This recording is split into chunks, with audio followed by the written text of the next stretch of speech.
Hello lovely peoples, welcome back to my YouTube channel. ഇതൊരു നാട്ടിലേക്ക് പോകുന്നൊരു ദിവസമാണ്. അപ്പോൾ അതിന് മുന്നോടിയായിട്ട് കുഞ്ഞാറ്റ അവളുടെ ബെസ്റ്റ് അൻഷിയോട് യാത്രയൊക്കെ പറഞ്ഞ് കുറച്ച് നേരം ടൈമൊക്കെ സ്പെൻഡ് ചെയ്ത് അതിൻ്റെ വീഡിയോ ആയിരുന്നു, ഡാൻസ് വീഡിയോ ആയിരുന്നു അവരുടെ ആദ്യം ഇട്ടിട്ടുണ്ടായിരുന്നത്. അങ്ങനെ അവരോട് യാത്രയൊക്കെ പറഞ്ഞ് ഞങ്ങൾ ഇറങ്ങി. രാത്രിയിലത്തെ ഫ്ലൈറ്റായിരുന്നു, പുലർച്ചെ 2:40 ഫ്ലൈറ്റ്. അപ്പോൾ ഒരു 10:30 ആകുമ്പോൾ ഞങ്ങൾ വീട്ടിൽ നിന്ന് ഇറങ്ങി. പിന്നെ ഒരു 20 to 30 മിനിറ്റ്സ് ട്രാവലാണ് വീട്ടിൽ നിന്ന് എയർപോർട്ടിലേക്കുള്ളത്. അപ്പോൾ പെട്ടെന്ന് ചെക്കിനൊക്കെ കഴിഞ്ഞ് സമാധാനമായിട്ട് ഇരിക്കാമല്ലോ എന്ന് വിചാരിച്ചിട്ട് വേഗം ഇറങ്ങി. ഇത്തവണ ഞാനും കുഞ്ഞാറ്റയും മാത്രമേ ഉണ്ടായിരുന്നുള്ളൂ. അപ്പോൾ പിന്നെ എയർപോർട്ടൊക്കെ ഒന്ന് എക്സ്പ്ലോർ ചെയ്യാമെന്ന് വിചാരിച്ചു. അപ്പോൾ ഇവിടെ മസ്കറ്റ് ഇൻ്റർനാഷണൽ എയർപോർട്ടിൽ 3 ലോഞ്ചസ് ഉണ്ട്. ഞങ്ങൾ പ്രൈം ക്ലാസ് ലോഞ്ചിലാണ് കയറിയത്. ക്രെഡിറ്റ് കാർഡ്സും അല്ലെങ്കിൽ പ്രയോറിറ്റി പാസ്സൊക്കെ ഉണ്ടെങ്കിൽ ഈസി ആയിട്ട് കയറാം. ക്രെഡിറ്റ് കാർഡ്സ് ആണെങ്കിൽ 100 പൈസയൊക്കെ വരുന്നുള്ളൂ എന്ന് തോന്നുന്നു. അല്ലാതെയുള്ള റേറ്റ് എത്രയാണെന്ന് എനിക്ക് കറക്റ്റ് അറിയില്ല. അപ്പം ഞങ്ങൾ അങ്ങനെ പ്രൈം ക്ലാസ് ലോഞ്ചിൽ കയറി. അവിടെ 3 കോർണേഴ്സിലായിട്ട് ഇങ്ങനെ ബുഫേസ് സെറ്റ് ചെയ്തിട്ടുണ്ടായിരുന്നു. അത്യാവശ്യം മെയിൻ കോഴ്സും പിന്നെ സലാഡ്സും ഡെസേർട്ട്സൊക്കെ ആയിട്ട് അത്യാവശ്യം ഫുഡൊക്കെ ഉണ്ടായിരുന്നു. വലിയ കുഴപ്പമില്ല, ബ്രെഡ്സും ഒക്കെ ആയിട്ട്.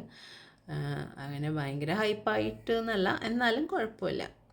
ഫ്രൂട്ട്സും സലാഡ്സൊക്കെ ഉള്ള കാരണം പിന്നെ ലേറ്റ് നൈറ്റല്ലേ, അപ്പോൾ പിന്നെ എന്തെങ്കിലും സ്വീറ്റ്സൊക്കെ ആയിട്ട് കഴിച്ച് അങ്ങനെ എണീറ്റ് ജ്യൂസൊക്കെ കുടിച്ചിട്ട് പിന്നെ ഡ്രിങ്ക്സിൻ്റെ ഏരിയ ഉണ്ടായിരുന്നു. ആൽക്കഹോൾ ആയാലും അല്ലാതെയുള്ള ഡ്രിങ്ക്സൊക്കെ ആയിട്ട് അതിൻ്റെ മാത്രമായിട്ടുള്ളൊരു ഏരിയ ഉണ്ടായിരുന്നു. ഇതുപോലെ 3 കോർണേഴ്സിലായിട്ട് ബുഫേ സെറ്റ് ചെയ്തേക്കണത്. ഈ ഒരു സൈഡിൽ റൈറ്റ് സൈഡിൽ ഒരു സ്ഥലത്ത്, പിന്നെ ലെഫ്റ്റ് സൈഡിൽ 2 സ്ഥലത്തായിട്ട് അങ്ങനെ. ഇത് ഈ അറ്റത്ത് ഏറ്റവും അറ്റത്താണ് ഇതുപോലെ നമുക്ക് റിലാക്സ് ചെയ്ത് ഇരിക്കാൻ ഒരു ഹോം തിയേറ്റർ ഏരിയ ഉണ്ട്. പിന്നെ അതുപോലെ ഗെയിം ഏരിയ ഉണ്ട്. ബില്യാർഡ്സും മറ്റുള്ള ഗെയിംസൊക്കെ ആയിട്ട് വലിയവർക്ക് പറ്റിയ ഗെയിം ഏരിയ ഉണ്ട്. അതുപോലെ കുട്ടികളുടെ കിഡ്സിൻ്റെ പ്ലേ ഏരിയ ഉണ്ടായിരുന്നു. അതുപോലെ തന്നെ മറ്റേ എൻഡിൽ മിഡിലായിട്ട് വലിയൊരു ബുഫേ ഉണ്ടായിരുന്നു. അതുപോലെ തന്നെ ഡ്രിങ്ക്സിൻ്റെ ഏരിയ ഉണ്ടായിരുന്നു. പിന്നെ ഏറ്റവും നെക്സ്റ്റ് എൻഡിലായിട്ട് വേറൊരു ബുഫേ പോലെ സെറ്റ് ചെയ്തിട്ടുണ്ട്. അങ്ങനെ 3 കോർണേഴ്സിലായിട്ടാണ് ബുഫേ സെറ്റ് ചെയ്തേക്കുന്നത്.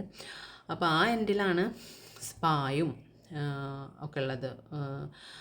സ്പാക്ക് എനിക്ക് തോന്നുന്നു പേയ്മെൻ്റ് ഉണ്ടെന്ന് തോന്നുന്നു. ഈ ഒരു ഏരിയ ആയിരുന്നു കുറച്ചും കൂടി നല്ല വൈബായി, കുറച്ചും കൂടിയും എന്താ കാമായിട്ടുള്ളതായിരുന്നു. കാരണം ഈ അറ്റത്തായ കാരണം അധികം ആൾക്കാരൊന്നും ഉണ്ടായിരുന്നില്ല. അതുപോലെ തന്നെ ഇവിടെ നമുക്ക് റിലാക്സ് ചെയ്തിരിക്കാൻ പറ്റിയ മസാജിങ് ചെയേഴ്സ് ഉണ്ടായിരുന്നു. അല്ലാതെ നല്ല അടിപൊളി ചെയേഴ്സും കാര്യങ്ങളൊക്കെ ഉണ്ടായിരുന്നു. ഇവിടെയാണ് സ്പാ ഏരിയ എന്ന് തോന്നുന്നു. അതുപോലെ തന്നെ നമുക്ക് കുളിക്കാനും ഫ്രഷനപ്പ് ചെയ്യാനൊക്കെ ഉള്ള സ്ഥലം ഈ ഭാഗത്തായിരുന്നു. അങ്ങനെ കുറച്ച് നേരം ലോഞ്ചിലൊക്കെ ഇരുന്ന് വീഡിയോസൊക്കെ എടുത്ത് കുഞ്ഞാറ്റ കുറച്ച് നേരം പ്ലേ ഏരിയയിൽ കളിച്ചു. ആ പ്ലേ ഏരിയയുടെ ഈ ഒരു സൈഡിലായിട്ട് ഇതുപോലെ കുഞ്ഞു കമ്പാർട്ട്മെൻറ്റ്സ് ആയിട്ട് ഒരു ഏരിയ ഉണ്ടായിരുന്നു കേട്ടോ. ഒരു റൂംസായിട്ട് വിത്ത് TV ഒക്കെ ആയിട്ട്. അവിടെ നമുക്ക് ഇപ്പോൾ ഫാമിലിയൊക്കെ ആയിട്ട് വരുമ്പോൾ അവിടെ ഇരുന്ന് വേണമെങ്കിൽ കിടന്നുറങ്ങാം. കുറേ ടൈമൊക്കെ ഉണ്ടെങ്കിൽ കിടന്നുറങ്ങാം, റിലാക്സ് ചെയ്യാം. അങ്ങനൊരു ഏരിയ, ഒരു മജ്ലീസൊക്കെ പോലെ ഒരു അറബിക് ടച്ചിലുള്ള ഒരു ഏരിയ ഉണ്ടായിരുന്നു. അത് നല്ലൊരു രസം, ഒരു വെറൈറ്റി ആയിരുന്നു.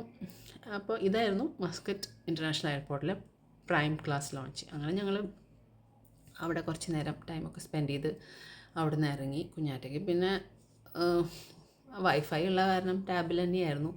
കുറച്ച് നേരം അവിടെയൊക്കെ കളിച്ചിട്ട് പിന്നെ ടാബും പിടിച്ചിരുന്നു. അങ്ങനെ പിന്നെ 1 അവർ മുന്നേ എത്താൻ വേണ്ടിയിട്ട് ഞങ്ങൾ പ്രൈം ക്ലാസ് ലോഞ്ചിൽ നിന്ന് ഇറങ്ങി. അവിടുന്ന് നേരെ ഗേറ്റിലോട്ട് വിട്ടു. കറക്റ്റ് ടൈമിന് തന്നെ എത്തി, ഫ്ലൈറ്റൊക്കെ കയറി അങ്ങനെ നാട്ടിലേക്ക് പോകുന്നൊരു ദിവസമായിരുന്നു. By pulling the strap. After takeoff, you may unfasten your seatbelt when the seatbelt sign is off by lifting the metal flap. However, we advise you to keep your seatbelt fastened in case of unexpected turbulence.